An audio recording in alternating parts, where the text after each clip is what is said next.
Hello Reddit people, what is the stupidest way that you've injured yourself?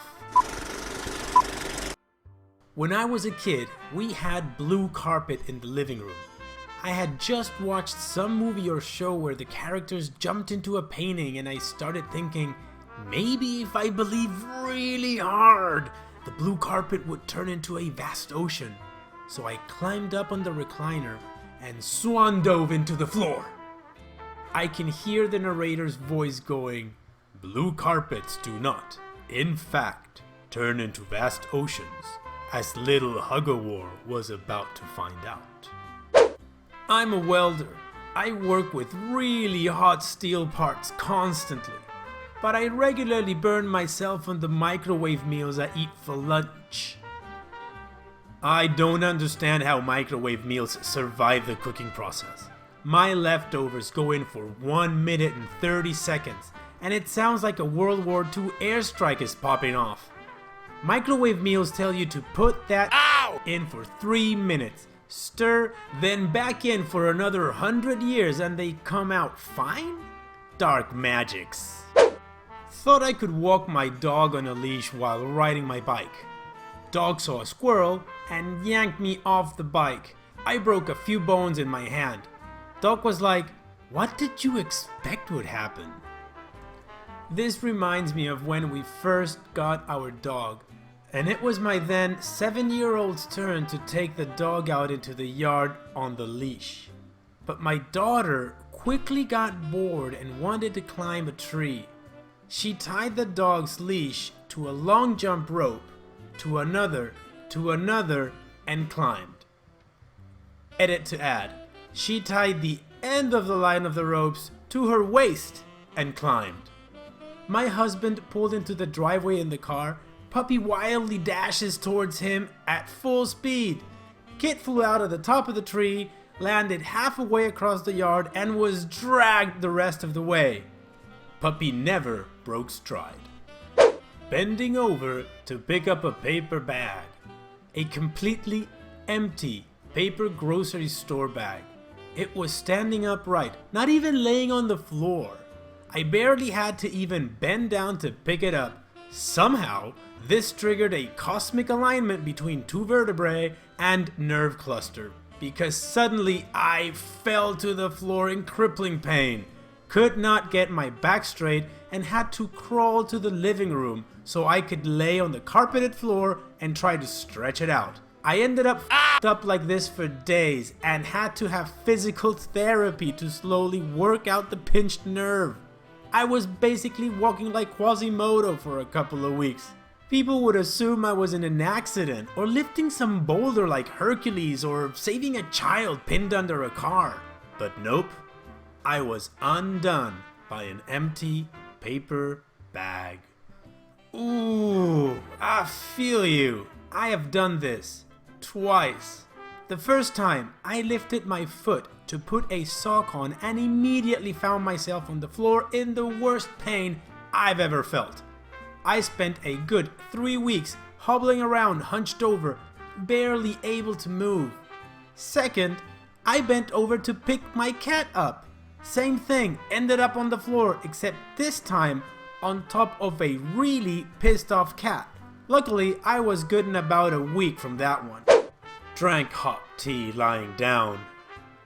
The first thing you learn in British school is to never drink tea lying down.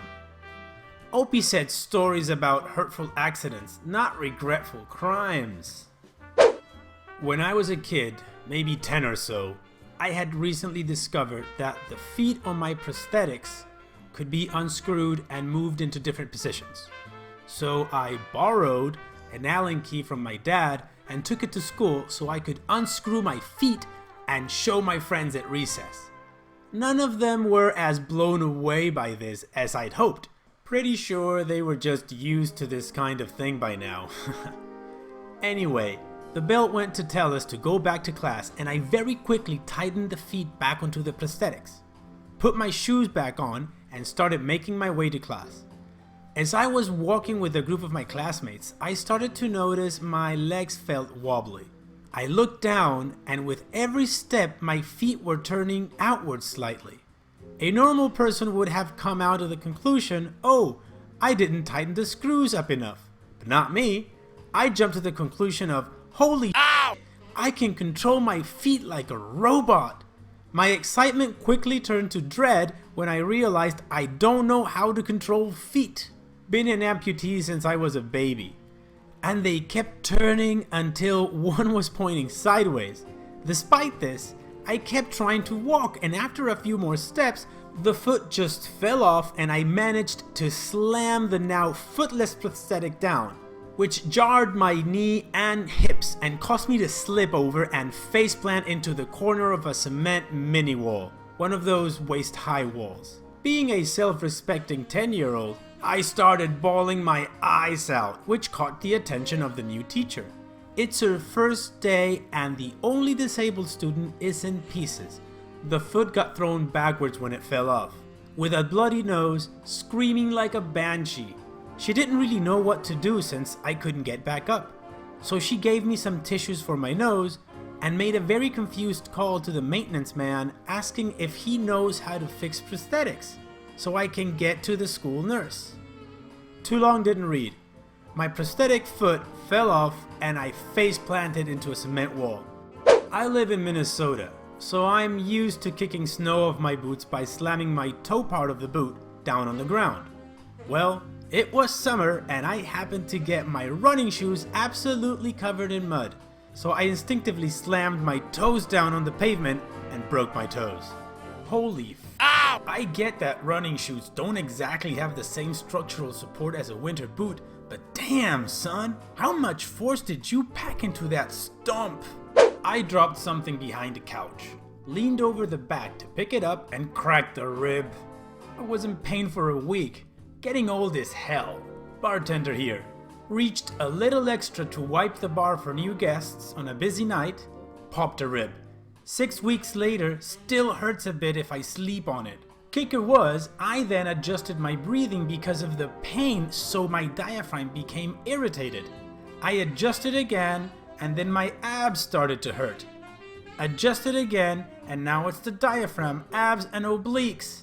That was the longest weekend of my life. I honestly thought I was dying that Saturday. But I didn't have a fever, so I figured it was a bizarre injury.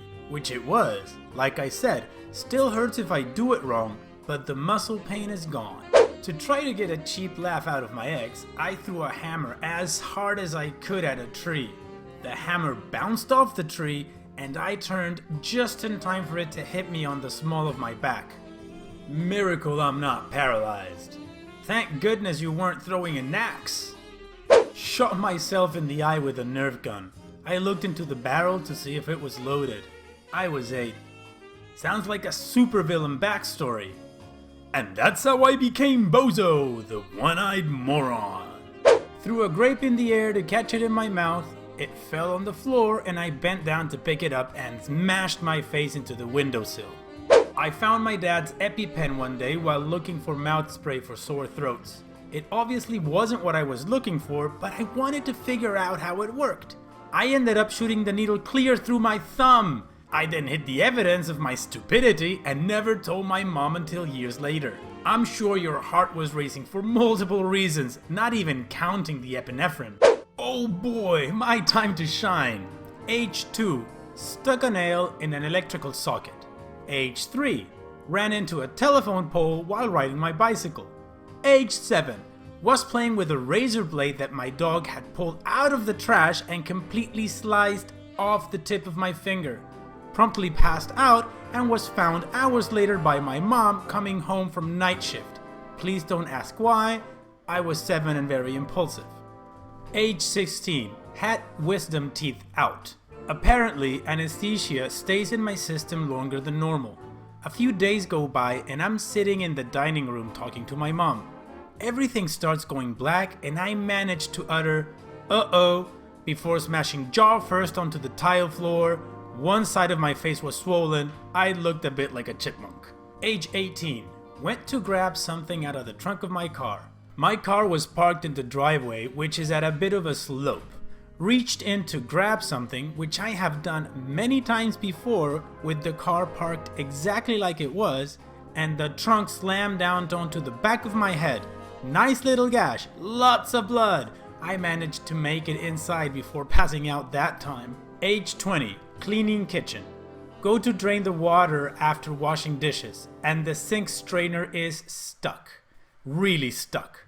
I'm trying to pull it out with brute strength, and managed to slice my hand open on it instead. This time I puked instead of fully losing consciousness. Age 29.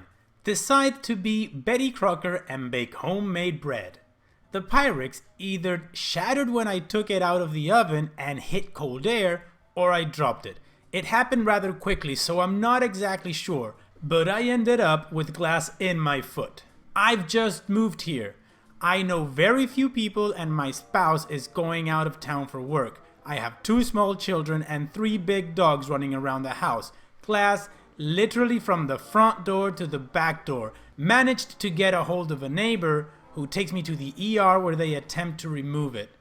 Notice I said attempt. They sent me home with glass in my foot and told me to contact a podiatrist. They were sure it was stuck in bone or a ligament. I had glass in my foot for 20 hours total. 3 stitches. 3 weeks in a boot. Not fun times. I now wear house shoes in the kitchen. Age 30. Walking across the playground. No holes in the ground. Just a normal wood chip covered playground surface. And managed to fracture a bone spur on the top of my foot, requiring surgery months later. Luckily, I already had a podiatrist. Edit. Holy sh**, this blew up.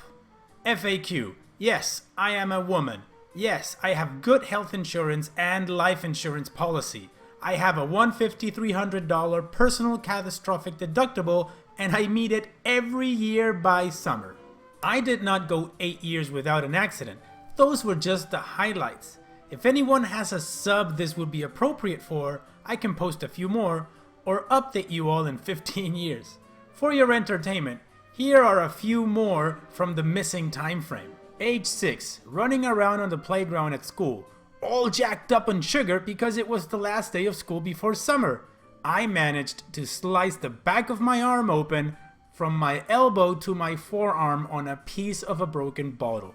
I probably should have gotten stitches for that one. 12, 13-ish, was riding bikes with some friends from the neighborhood. We all biked over a small natural ramp made of stones between 2 driveways. I managed to crash my bike and scrape my knee up. It now clicks when I walk, and I can tell you if it's going to rain or drop below 40 degrees Fahrenheit. Age 21. Got into a car wreck. Was approaching a light that was red. Slowed down, but did not stop. Light turns green, so I let off the brake and go through the intersection. Homeboy in a land hatch decides he can turn left and get through the intersection before me. Nope. I spun my little 97 Honda Civic, the same one that sliced my head open. I spun a Suburban. Walked away, but I have terrible whiplash that actually turned the curvature in my neck the opposite of how it should be. I have a tingling on the left side of my body from the base of my neck to about where my bra strap is, down my arm and into my pinky and ring fingers. I see a chiropractor regularly and my curvature is headed towards normal. I am now a very defensive driver. Age 25. Worked overnight at a 3-letter drugstore. Went to warm my truck up before leave, and my doors were frozen shut. I managed to pull open the passenger door of my truck, but simultaneously whacked myself in the face and lost my footing and fell into the slush in the parking lot. The rest of my shift was very damp, and there was lots of chuckling from my co-workers. 3 months ago, I was baking cookie with my daughter. Metal cookie sheet. I learned my lesson. And burnt my wrist pulling them out of the oven. My wrist is still scarred. 2-ish weeks ago, started allergy shots for my severe dog and cedar allergies. Had an allergic reaction requiring the use of my EpiPen. I've fallen off my horse several times.